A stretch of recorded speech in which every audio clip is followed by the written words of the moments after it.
আজ শেয়ার করব বাপারুল পিঠার রেসিপি। হ্যালো এভরিওয়ান, আসসালামু আলাইকুম। সবাই কেমন আছেন? আশা করি সবাই আল্লাহর রহমতে সুস্থ আছেন, ভালো আছেন।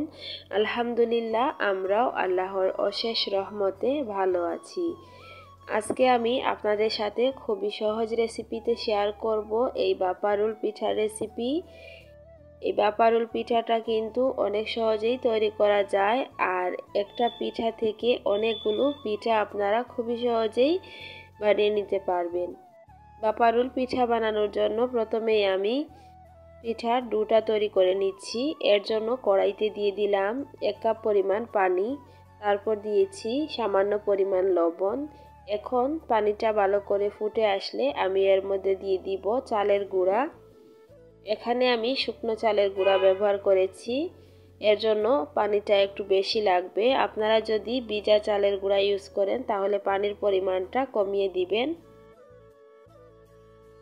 চালের গুঁড়া দেওয়ার পর আমি ভালো করে নেড়ে ছেড়ে মিশিয়ে নিচ্ছি। তারপর একটা ঢাকনা দিয়ে ঢেকে দিব 5 মিনিটের জন্য, যাতে চালের গুঁড়াগুলো সিদ্ধ হয়ে যায়। এর জন্য আমি 5 মিনিট ঢাকনা দিয়ে ঢেকে রাখবো।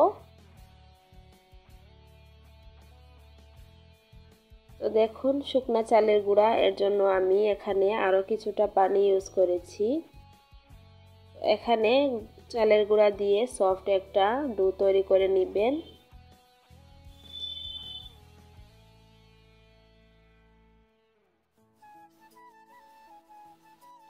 ভিডিওর এই পর্যন্ত এসে যারা একটি লাইক দিতে ভুলে গিয়েছেন, অনুরোধ করব একটি লাইক দিয়ে সম্পূর্ণ ভিডিওটি কন্টিনিউ করবেন।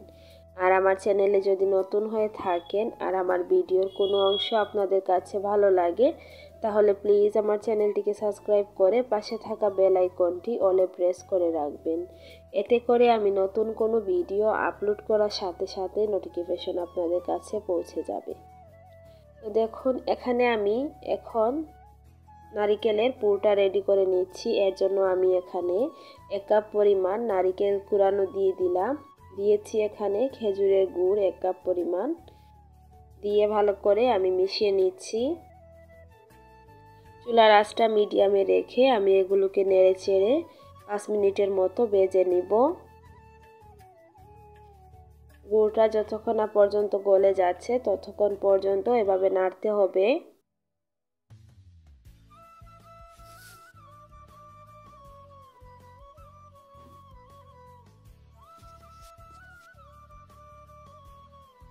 তো দেখুন, নারিকেলের কালারটা যখন চেঞ্জ হয়ে আসছে তখন আমি নারিকেলের পুরটা নামিয়ে নিচ্ছি। আর এখন আমি পিঠা বানানোর জন্য ডোটাকে ভালো করে মথে নিচ্ছি। এই ডোটাকে ভালো করে পারফেক্টভাবে মথে নিলেই কিন্তু বাপারুলটা খুবই সুন্দর হবে। তো দেখুন, এখন আমি পিঠা বানানোর জন্য এখান থেকে একটা লিচি কেটে নিয়েছি, আর এই লিচিটা দিয়ে আমি একটা রুটি বেলে নিচ্ছি। আর এই রুটিটা কিন্তু অনেকটাই ঘন রুটি হবে। আর এই রুটি বেলার সময় কিন্তু আমি এখানে কোনো চালের গুঁড়া ইউজ করছি না, তেল লাগিয়ে আমি এই রুটিটা বেলে নিচ্ছি। এখন আমি নারিকেলের পুরটা দিয়ে দিলাম। নারিকেলের পুর দিয়ে আমি সুন্দর করে একটু ছড়িয়ে দিচ্ছি।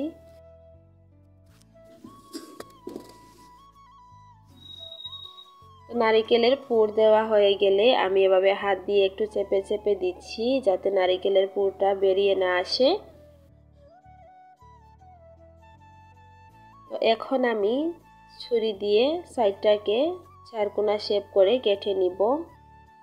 আপনারা চাইলে এভাবেও তৈরি করতে পারবেন। দেখা সৌন্দর্যের জন্য আমি এভাবে কেটে নিচ্ছি।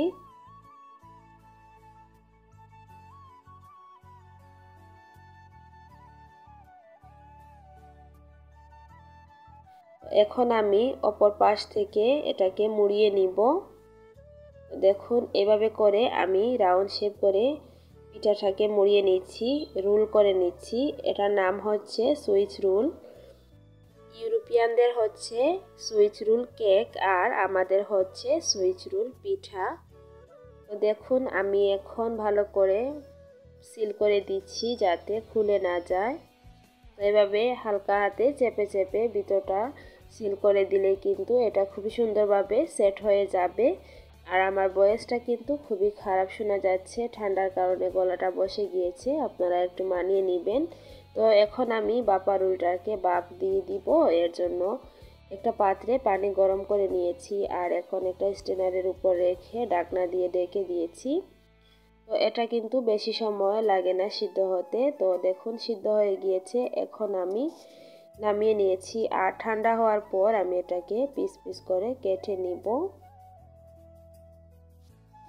আর যদি এটা গরম থাকতে কাটতে যান তাহলে কিন্তু এটা সুন্দরভাবে কাটতে পারবেন না, শেপটা নষ্ট হয়ে যাবে। এর জন্য চেষ্টা করবেন ঠান্ডা হওয়ার পর এটাকে এরকম করে কেটে নিতে, তাহলে দেখবেন খুবই সুন্দর একটা স্লাইস হবে আর দেখতেও কিন্তু সুন্দর লাগবে।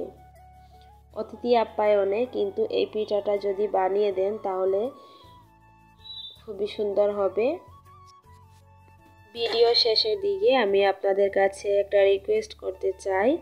আমি কাল একটা ভিডিও আপলোড করেছি আর ওই ভিডিও থেকে আমার অনেক নতুন বন্ধু আমার চ্যানেলে ভিজিট করেছেন।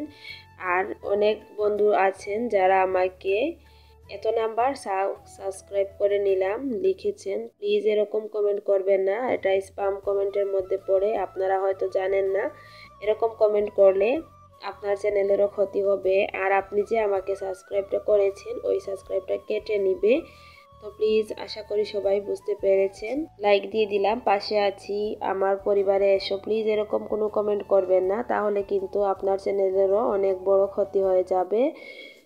তো এখন দেখুন আমি পিঠাটাকে কেটে নিয়েছি আর মাশাআল্লাহ কতটা সুন্দর হয়েছে। আমি অনেকগুলো পিঠা তৈরি করেছিলাম, এই পিঠাগুলো খাওয়া হয়ে গিয়েছে, এর জন্য এই কয়টা পিঠা আপনাদের সাথে শেয়ার করছি। তো এই ছিল আমার আজকে পিঠার রেসিপি। আপনাদের কাছে কেমন লাগলো প্লিজ কমেন্ট করে জানাবেন। সবাই অনেক বেশি ভালো থাকবেন, সুস্থ থাকবেন। দেখা হবে পরবর্তী কোনো ভিডিওতে। আল্লাহ হাফিজ, আসসালামু আলাইকুম।